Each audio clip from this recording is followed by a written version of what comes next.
What is going on, guys? Gustavo right here, and today we're going to be talking about the Sony A7C, not the A5, not the A6 anymore. We got new information. We want to talk about it. Coming right up.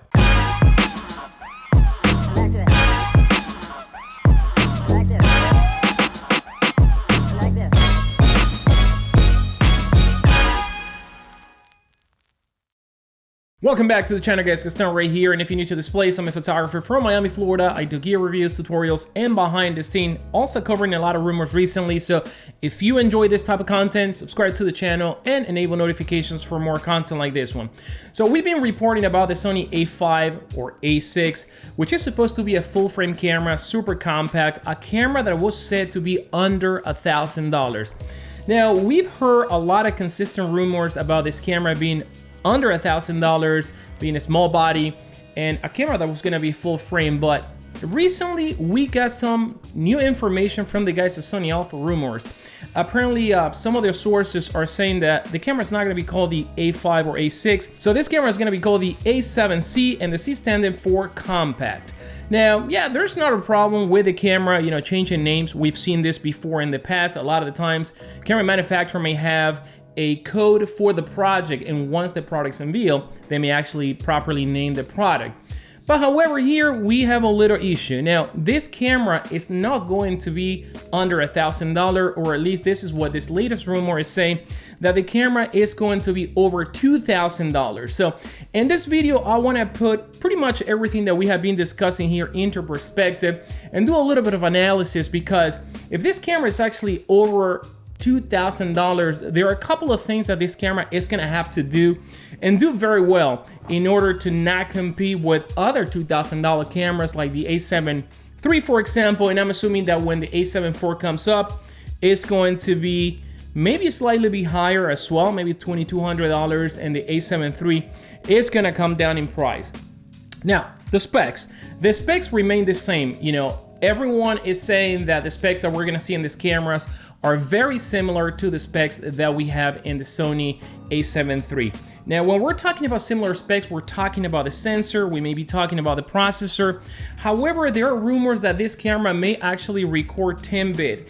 And to be honest with you, right now I'm a little bit confused because, first of all, this was rumored when the camera was said to be under $1,000, and in every single video I said the following: there is no way that Sony can make a camera from under $1,000 that is going to be better than any of the Sony cameras that are there. Like, for example, the A7 III, the A7R4, the A7R3, the A9, A9 II, and so on. So this actually coincides with what I've been saying, that if the camera is gonna have all these features, if the camera is gonna do 10-bit internal, this camera is going to be higher in price. Now, I don't think this camera is actually gonna be $2,000. I think that Sony is gonna go for probably $1,500 in this camera, and we may see some cripples along the way. But let's talk about some of the latest features that we hear this camera is going to have. The first thing, this camera is going to have, like I mentioned before, similar specs from the A7 III. So this camera is gonna have a 24 megapixel sensor, most likely. Probably we're gonna have the same processor, or we may have a brand new processor. And the reason why I'm saying this is because I don't think that Sony is going to release a camera that is going to be kind of like at the same price from their flagship A7 III. Well, I mean, no flagship, but the entry-level full-frame camera, the A7 III, without updating, the processor. It would have to have a brand new processor to actually handle the 10-bit internal. So I'm kind of like contradicting myself, but at the same time, I'm thinking about this camera being cheaper and potentially considering the option of the camera also being an 8-bit camera, not a 10-bit camera, for the following reasons. Now, the rumors say that this is going to be an entry-level camera. So what happened with the A7 IV then? It's no longer an entry-level full-frame camera. Is that going to be kind of like above the entry level? And maybe Sony is planning to do this to actually increase the prices of the subsequent camera. So with that said, it's very possible that Sony is probably planning to jack up the prices of upcoming cameras, but I don't think it will be actually very smart to do so when camera manufacturers are trying to keep price, in a similar way. Like, for example, when the A7R4 was announced, was released, that camera was $3,500. Now that camera did 8-bit internal. It has actually amazing photography features, you know, one of the best autofocus systems, and it was $3,500. Now we have the Canon R5 at $3,900 with incredible video features. Yes, I know there are a lot of cripples there along the way, but the camera actually can shoot incredible features, especially after the new firmware update. But again, let's going back to Sony. So I am a little bit confused because I think that this camera, and I said it before, this camera could actually be a $1,500 camera, not a $1,000 camera. And this camera is gonna be catered to vloggers, so vloggers are gonna need several things.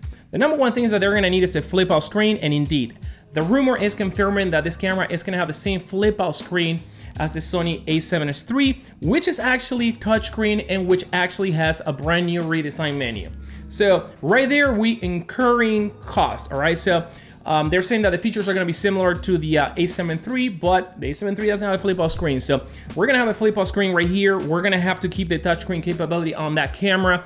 The camera's gonna be full frame. We're gonna have 24 megapixels, and bloggers most likely are gonna want 10-bit. However, vloggers have been doing awesome with 8-bit. Now, what I think that Sony is going to do rather than potentially doing 10-bit, or what I would do if I was Sony, maybe I keep this camera, you know, as low as possible when it comes to the price.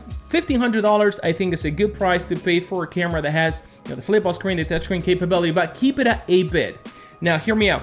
One of the things that Sony may do actually is give you 4K 60 at 8-bit. And I think that a lot of vloggers are gonna take that before maybe spending $2,200 on an entry-level full-frame camera, 10-bit. So vloggers have been doing great with 8-bit and not a lot of complaints. I mean, the complaint is that yes, I wish I have 4K 60, but I think that Sony's probably gonna do that. Instead of jacking up the bitrate of this camera that can record that internally, probably we're gonna get 4K 60. And if the camera's gonna use a lot of the same components of the A7 III, which it makes a lot of sense to make an entry-level camera, okay? You know, the rumors are talking about the camera kind of like being better than any other Sony camera out there. So this is the reason why I think that we're getting now the rumors a little bit distorted, and to a point we have to kind of like use a little bit of, you know, intelligence and kind of like put your head in a business mindset as well, because Sony's gonna do what's actually profitable for them without jeopardizing, you know, the flagship models and the much more expensive models. So that's what I think. Now, the other thing that they're saying is that this camera is gonna have a pop-up EVF. I mean, and again, if Sony is going to be catering this camera for vloggers, I think they can actually trash the EVF altogether. I don't think it's gonna be necessary, you know. And even if this camera is gonna have great photography features, I mean, you could actually use the screen and just shoot incredible features. And I think this would actually make it an entry-level camera and kind of like, you know, giving, you know, vlogger just the tip and not the whole thing, so they can actually graduate to the bigger models. And this has been the model of every camera manufacturers. You know, they give you a sample of what is coming with the bigger models, so you know, then you can stick with the brand and grow and, you know, buy the higher end model, buy more lenses and so on. Now, the other thing that is said is that at the announcement, we may hear about a brand new lens. And this is something that I also mentioned because it will make a lot of sense if Sony can also have an entry-level line of full-frame lenses. And we know that Sony can actually manufacture those lenses, you know, maybe a 12 to 16, for example. You know, I haven't seen a lens like that. 12 to 16, maybe if 1.8.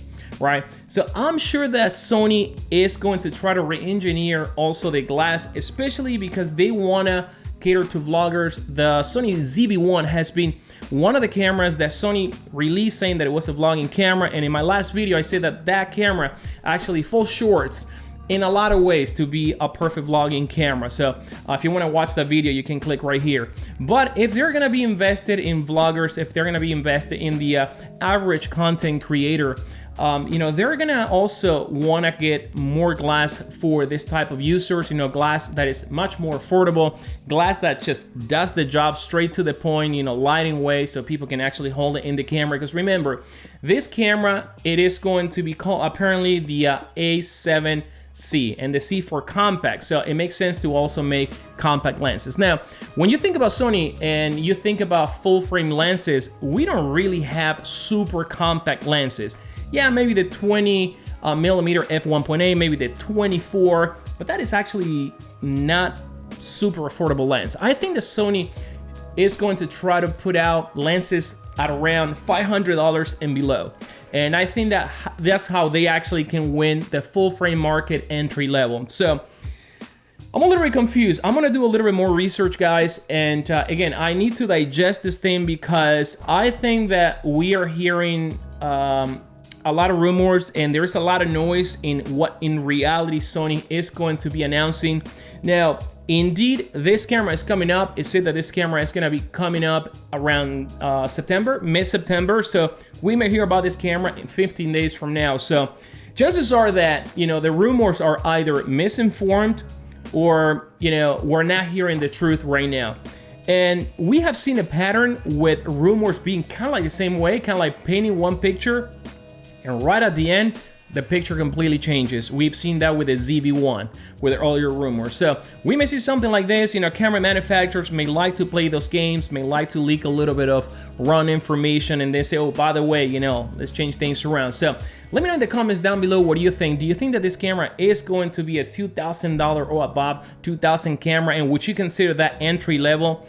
I personally don't consider it. I think that this camera is gonna be between the $1,000, $1,500. And yes, we're gonna see a camera similar to the A7 III. Chances are that we're gonna have 8-bit and not 10-bit. And if Sony does 10-bit, I guess I'm gonna sell all my cameras that I use for video and just buy this camera entry level rather than, you know, having much more expensive gear. But anyway, so guys, this is gonna be it for today. Make sure to subscribe to this channel. If you have enjoyed this video, hit the like button. Also enable notifications for more content like this one. And until then, I'll see you in the next video.